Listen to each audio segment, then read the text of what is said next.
Thanks for having us back on Full-Time Devils. Francis Maxwell here from TYT Sports. Now, this is a tough task to go to St Mary's against Southampton, who are a little up and down with their form at the moment. 3 draws already, 1 win and 1 loss. But they are not to be taken lightly because some of their strengths actually plays on, at the moment, Manchester United's weaknesses. So I'm going to touch on them in our video here. So let's talk tactics.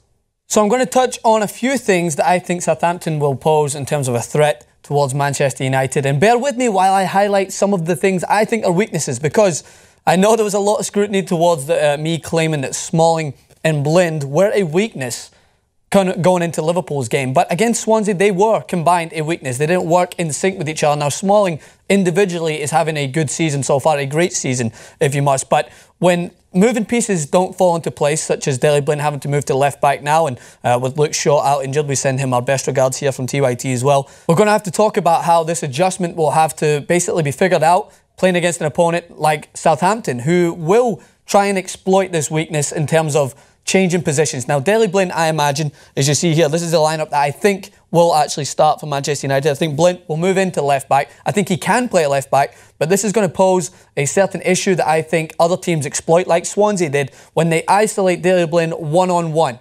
Now, Gomez did this on several occasions, and when they isolated Daley Blind one-on-one, I don't think he's the best at one-on-one defending. I think he's a good defender, and he's brilliant at covering, specifically when he's got another defender with him to kind of go on a 2-on-1 situation. But I think he'll go to left back, Rojo, Smalling in the middle, and Damian at right back. Now, I'll touch on what I would change later, but what I want to talk about is what Southampton do to their opponents when they're at their best. Now, they've got 2 really talented wide players. Now, we know Mane and we know Tadic, and what they do is they try to, what we used to call in football is trying to exploit the weak side. So if you look here, what happens is when Mane gets the ball in this area right here, right? So he's going to be directly up against Daley Blind. What they do is they send forward one of their midfielders. It might even be Davis from the back. Sometimes Davis likes to move forward and make those attacking runs. I remember him specifically from his time at Rangers when he used to do this against Celtic. If you watch specifically what they did against Norwich City, is he will drive right through this gap. Now what this does is this takes centre defenders across, and then before you know it, Smalling moves across, and Damian, who I think has had a good start to the season, but as you've seen yet again against PSV, he is susceptible to those mistakes. And other teams like Southampton, like PSV did, will capitalise on those mistakes with weak side crosses. It happened on Manchester United's right-hand side when Damian basically gave PSV possession, and that quick counter-attack, the ball, a great ball into the back post, fair enough, beat Rojo. Now what Southampton did was basically identical to that against Norwich. So what happens is they make these runs. So Davis, in this example, will make the run right through the gap, and what this does is this takes the centre defender away, and then it's one-on-one. And Mane is one of the best players, I will say this confidently, in the Premier League. He's one of the best players at one-on-one. So he will try to take Daley Blind down the line, and if Blind doesn't have cover, I feel the worst. I feel that Mane could definitely beat him down the line. And then what happened against Norwich is you get Tadic. He makes this late run into the back post. It's called weak side attacking. They switch it quickly, and at the back post, Tadic is there to knock it in.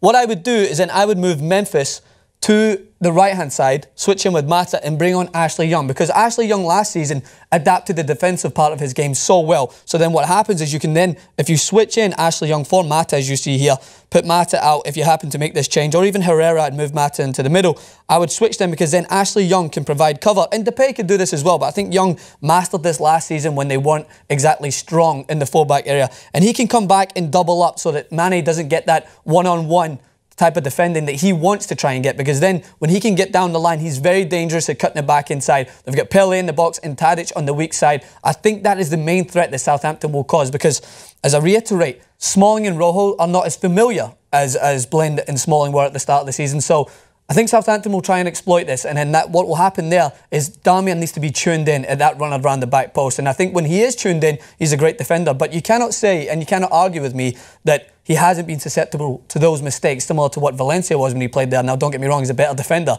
than Valencia. Trust me, I know that. But these are little mistakes that Southampton, I think, will try and exploit, because this is something that Manchester United, when the back line is disrupted like this, without the depth to put another full-back in there, and they actually put a centre-back out there, they're going to be susceptible to those one-on-one situations, and if Mane exploits that, it could be dangerous. Now, let's talk about what Manchester United can do to exploit Southampton from an attacking sense.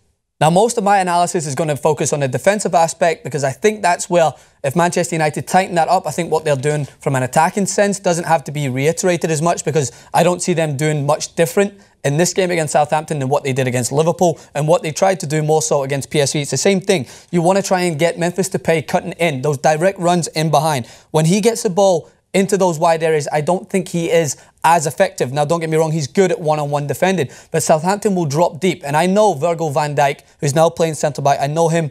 I don't know him personally. He's not my mate. I wish he was when he was at Celtic. He was a great defender. But I know that he doesn't like to drop deep as much. So if he tries to hold Southampton's line a little higher, specifically at home, that's where you need Daley Blind to use that awareness he has. Daley Blind at times has got the vision of Andres Iniesta when he's got the ball at his feet, as we've seen against PSV. If he finds himself in these areas, of course, I want to reiterate my points from last week. If Blind moves forward, I'm going to want to see either Schneiderlin or Schweinsteiger or even Carrick, if he's playing, to cut in and basically fill this gap, because Manchester United cannot get caught on the counter-attack with Southampton because they're too fast at the wide areas. But if Daley Blind moves forward, I want a holding midfielder to try and cover that space, and I want this type of pass. The exact same pass that cut through PSV, because Memphis Depay cutting in is far better than he is at getting the ball in wide areas and trying to cut in from this angle. You want to get him making this direct run in behind and try and push Martial onto Van Dijk to push him back into his own box. Virgil van Dijk has not come up against strikers like Martial week in, week out. He comes up against the strikers that play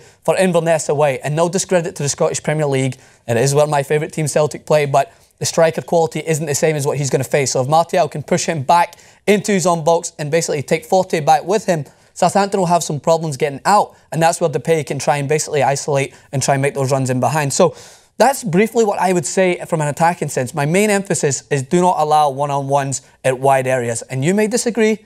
I love to hear your comments. I want to know what you guys think over there at Full Time Devils. I love to interact. Make sure to follow me on Twitter at Francis_Maxwell. Send me your thoughts throughout the game. If you're seeing something that I have talked about in tactics actually coming to life in the game, let me know. I love to hear that stuff. So continue to watch. Come over here to TYT Sports. See what we are talking about. We've got tactics for Chelsea, Arsenal as well. Come over here and subscribe to our channel, as well as our good friends over there at Full Time Devils. So thanks for having us on, guys.